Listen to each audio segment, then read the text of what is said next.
আর্দা গুলারের এই দুর্দান্ত বল ডেলিভারি, বেলিংহামের মাথা ছুঁয়ে গোল এবং এরপরে মনেই হয়নি যে রিয়াল মাদ্রিদ আজকের ম্যাচে স্ট্রাগল করতে পারে। এসপানিওলকে ইজিলি বিট করে ফেলবে রিয়াল মাদ্রিদ, বাট এসপানিওলের মাত্র ৫-৭টা মিনিট দুর্দান্ত সময় কাটে অ্যাটাকিং পার্সপেক্টিভ থেকে এবং সেখান থেকে তারা গোল আদায় করে ফেলে। এবং এরপরে যে ৯০ মিনিট পর্যন্ত রিয়াল মাদ্রিদকে অপেক্ষা করতে হবে, এইটা ভাবাটাই কিন্তু কঠিন ছিল। এবং লিটারালি স্পানিওল এই কাজটা করতেছিল, রিয়াল মাদ্রিদকে ৯০ মিনিটস পর্যন্ত তারা আটকে রাখছে।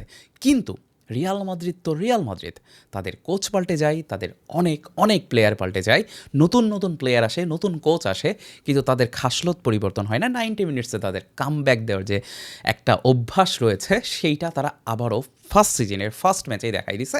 ৯২ মিনিটসে এমন একজন প্লেয়ার গোল করছে যাকে নিয়ে আলোচনা খুবই কম হয়েছে এই সামার ট্রান্সফার উইন্ডোতে। হওয়া দরকার ছিল, বাট হয়নি। রিয়াল মাদ্রিদ এই যে সময়টা পার করছে, যেখানে তারা গোল আদায় করার চেষ্টা করতেছে, কোনো গোল পাচ্ছে না, সেখানে তারা এই সামারে যতগুলো প্লেয়ারকে কিনছে, প্রতিটা প্লেয়ারকে তারা মাঠে নামাইছে। হোসে মরিনোর এমন একটা সাইনিং নাই যে আজকে মাঠে নামেনি, সবাই মাঠে নেমেছে, কিন্তু গোল হচ্ছে না। কিন্তু সেই প্লেয়ারটাই লাস্ট মোমেন্টে রিয়াল মাদ্রিদকে পয়েন্ট এনে দিল, যে প্লেয়ারটাকে নিয়ে আলোচনা কম হয়েছে, বিশাল লম্বা চড়া বিশাল দেহির সেই কার্লোস এসপি।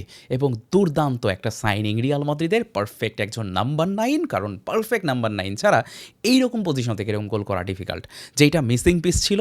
এবং হোসে মরিনো তাকে পারফেক্ট একটা সাবস্টিটিউট করে এবং এসেই সে তার নিজের ইম্প্যাক্ট দেখায় এবং সে দেখায় যে আমি জোসেলু 2.0 হইতে আসছি এই জায়গাতে।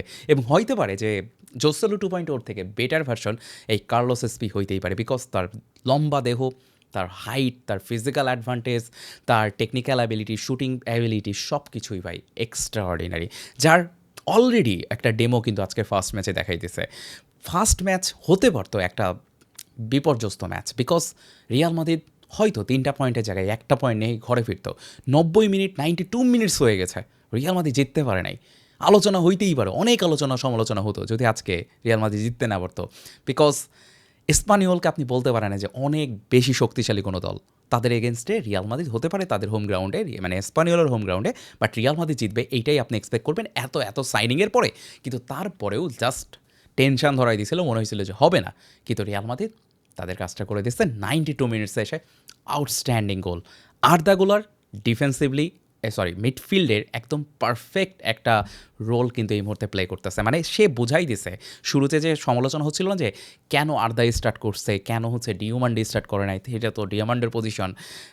আর্দা দেখাই দিচ্ছে যে সে আসলে মিডফিল্ডের এই মুহূর্তে রিয়াল মাদ্রিদের সব থেকে ইম্পর্টেন্ট বল ডেলিভারি করা প্লেয়ার। সে যতগুলো বল ডেলিভারি করছে আজকের ম্যাচে, আউটস্ট্যান্ডিং ছিল প্রতিটা বল ডেলিভারি।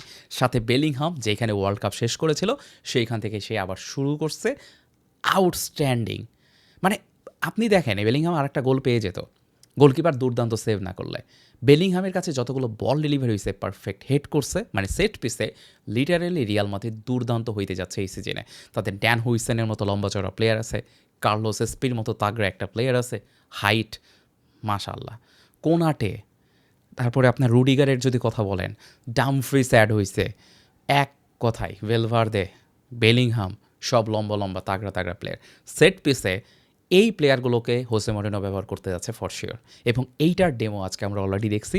এবং আর্দা গুলারের মতো প্লেয়ার যখন এইরকম বল ডেলিভারি দিবে, আপনার কাছে যখন এইরকম সেট পিসে প্লেয়ার আছে, আপনি আসলেই চিন্তা করতে পারেন যে রিয়াল মাদ্রিদ এই সিজনে অ্যাটলিস্ট কর্নার, ফ্রি কিক থেকে একটু হলেও বেশি গোল করবে অন্য সিজনের থেকে। আর Real Madrid being Real Madrid, as usual তারা কামব্যাক কিন্তু দিয়ে দিছে। ভাই আজকের ম্যাচ নিয়ে কথা বলার জায়গা অনেক, আপনি অনেক কিছু নিয়ে কথা বলতে পারেন। যে ডিওমান্ডে মাঠে নামছে, আহামরি কিছু করতে পারেনি। ফার্স্ট ম্যাচ হয়তো সে করতে পারে নাই, বাট করবে। বাট কার্লোস এসপি ইমপ্রেস করেছে। কার্লোস এসপি নিয়ে আলোচনা হওয়া দরকার ছিল, আলোচনা হয়নি। এক কথায় পারফেক্ট নাম্বার 9 যেটা করতে পারে মাঠে, সেটা অন্য কোনো প্লেয়ার দিয়ে হয় না। ভিনিসিয়াস আর হচ্ছে এমবাপ্পে, তারা একে অপরের পজিশন সুইচ করে যেভাবে খেলতেছে, বা হচ্ছে একে অপরের পজিশনে খুব ক্লোজ চলে যাচ্ছে, যার জন্য নাম্বার 9 পজিশনে একটা খালি জায়গা তৈরি হচ্ছিল। ফুল ম্যাচে এই জায়গাটা তৈরি হচ্ছিল। এমবাপ্পে কখনোই নাম্বার 9 পজিশনে ফিক্স থাকে না, যার জন্য মাঝখানে মানে একদম সেন্টার অফ দ্য বক্স একটা খালি জায়গা তৈরি হচ্ছিল, যেটা ফুল ম্যাচে কেউ ইউটিলাইজ করতে পারে না। কার্লোস এসপি নামার সঙ্গে সঙ্গে এই কাজটা কিন্তু করেছে। যদি সে না থাকতো, আমার ধারণা অন্য কোনো প্লেয়ার থাকলে এই জায়গা থেকে এই গোলটা বের করতে পারতো না।